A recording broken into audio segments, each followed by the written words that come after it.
आज आपण अतिशय पारंपरिक, सोपा आणि चविष्ट प्रसाद जो फक्त गुढीपाडव्याला बनवला जातो तो पाहणार आहोत. त्यासाठी इथे एक मिक्सरचं भांडं घेतलेलं आहे.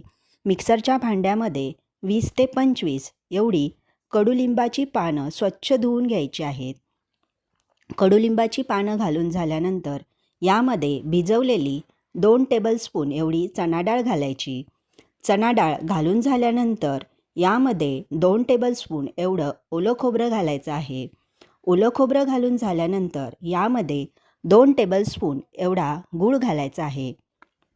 गूळ घालून झाल्यानंतर यामध्ये पाव टीस्पून एवढी धने पावडर, पाव टीस्पून एवढी जिरे पावडर घालायची आहे व मिक्सरचं भांडं बंद करून आपण हा प्रसाद बारीक असा वाटून घेणार आहोत.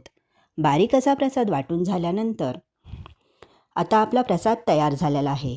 तर गूळ वापरल्यामुळे या प्रसादाला एक पारंपरिक चव येते आणि तो आरोग्यदायी असतो. तसेच गुढीपाडव्याला हा प्रसाद घरोघरी सगळ्यांच्या बनवला जातो. तर असा प्रसाद नक्की बनवून बघा. व्हिडिओ आवडला तर व्हिडिओला एक लाईक नक्की करा. पुन्हा भेटू अशाच एका नवीन रेसिपीसोबत. तोपर्यंत धन्यवाद.